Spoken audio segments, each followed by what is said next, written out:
We have the main menu pulled up, and by default it's in a list view, and you can see we've got the ice cream theme running here, little blobs running down. We can actually knock them up with the cursor. It's kind of cute. Animated themes all around for the main menu. You can go down into settings and change the theme to the more traditional Verizon tabbed view, or also a grid setup like you would find in most phones today.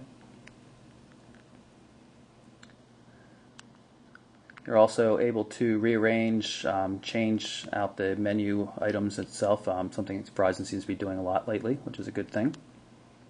We're in the contacts list right now, and even though it's not enabled by default, if you change a setting into the phone settings, you can have it work on first and last name for searching. So I can type M and hit R and get automatically to Mr. Hand there, or I can type O, get to Michelle Oral, and of course you can always do J or anything like that to get to the other letters. Very quick, works very well. Just odd that the first and last name search is not enabled by default. I'm going to press the dial pad button here to bring up the on-screen dial pad. We'll call a number.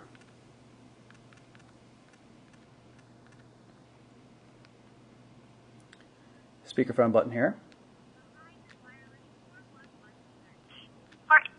Please press 1 or stay on the line.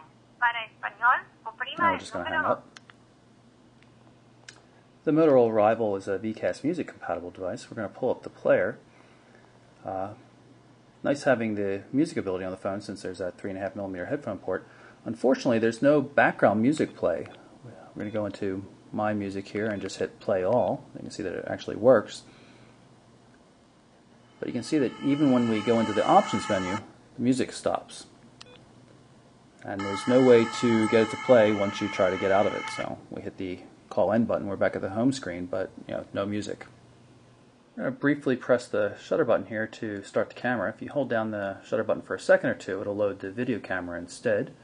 Go into the options here, and we're going to set the resolution up to full 2 megapixel res. No autofocus, so it's just point and shoot. Takes your photo, and then you use the touch screen to either save it, erase it, or send it to somebody. I'm going to bring up the video camera here by long pressing the button. Again, take a quick look at options.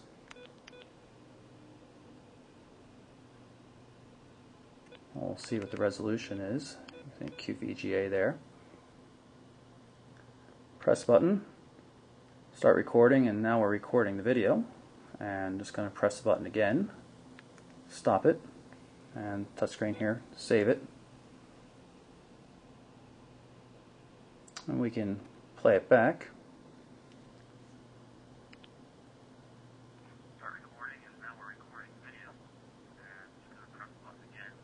Everything works pretty well. So that's our look at the Motorola Rival 3G QWERTY messaging device.